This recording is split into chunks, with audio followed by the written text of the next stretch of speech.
Hi guys! Welcome to Inflatable Island. Let's go! So, dito nga kami mag-spend ng birthday celebration namin ni Ted. Subic, Zambales. So, after ng aming beach day, then later, meron tayong dinner date dyan sa Subic Bay or couple sa ating birthday event later. Merong sunset, cruise na magaganap mamaya. So, check muna natin to habang nai-enjoy namin ang water activities dito. Medyo kinakabahan pa ako kasi for my very first time to witness at ma-experience itong inflatable island kung saan na medyo nininervyos talaga ako sa mga ganitong sitwasyon pagdating sa water. Meron akong trauma. So, para maalis nga yung ating nervyos, trinay pa rin natin na pumunta doon sa gitna.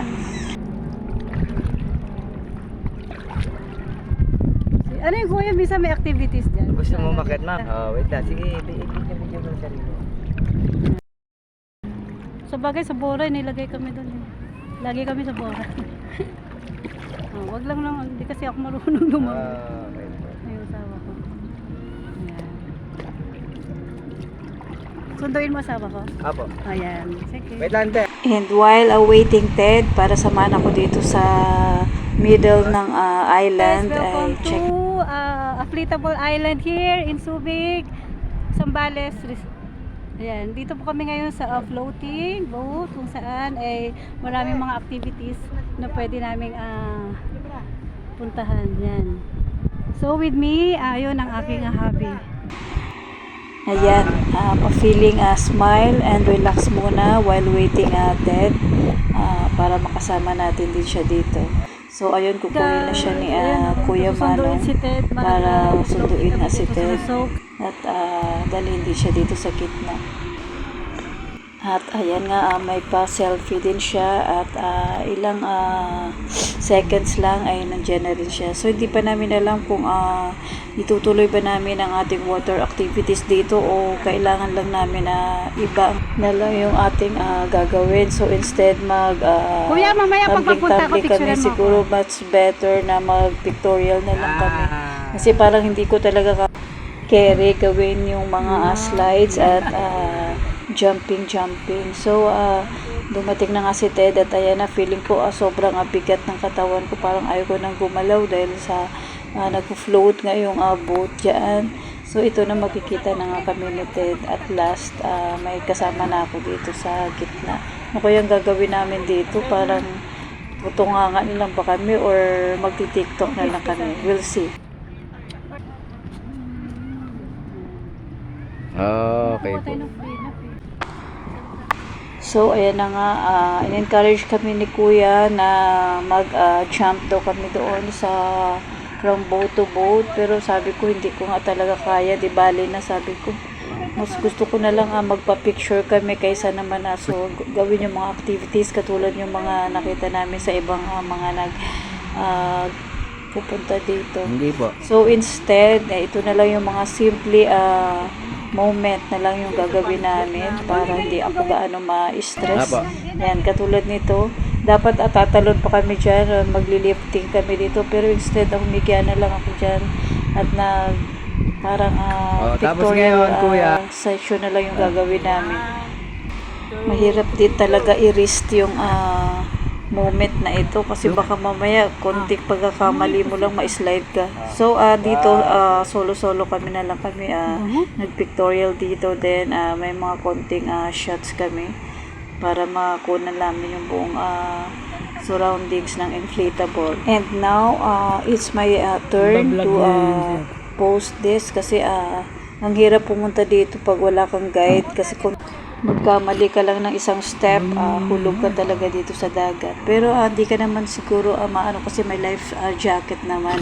Kaso ayoko talagang i-try. Hindi ko but instead maghanap na lang ako ng other option. So naisip ko nga na lang ang gagawin ko ay mag-TikTok na lang ako para at least hindi naman masayang yung time namin na sa gitna kami nandito. Kasi masarap naman talaga tumalon-talon. Yun nga lang yung kaba at nervyos talaga yung aking na feel dito. So, trinay din namin mag forward and backward dito all around.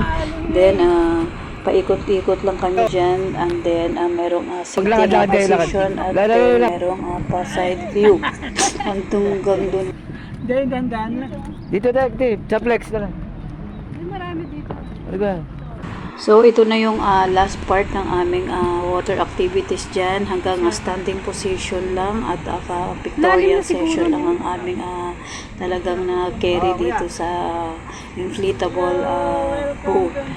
Then, while Makakama si kuya. after natin mag pictorial session dyan, ito na yung pinaka last chance natin na kuhaan yung buong paligid ng inflatable, para meron naman tayong shots and souvenir na very colorful. So,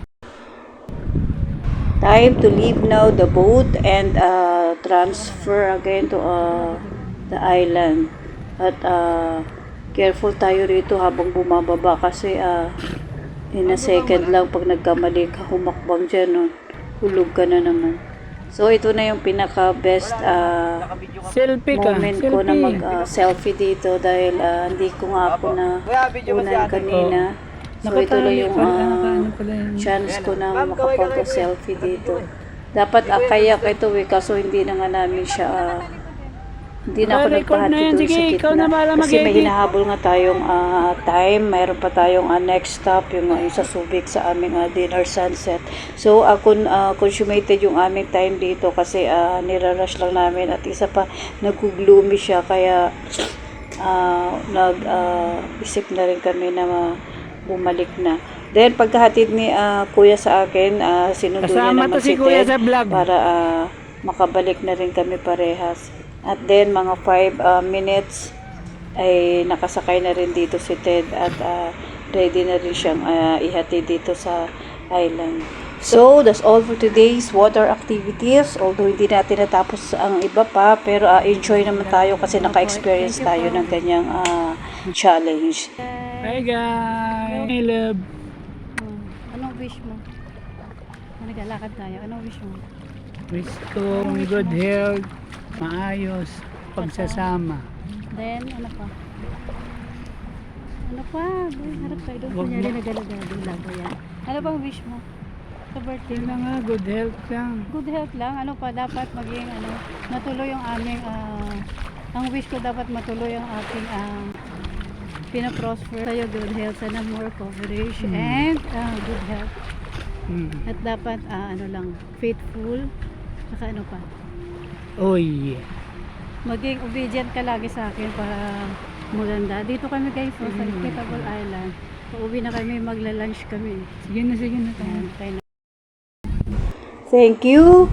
Bye, Island. See you again soon. Bye.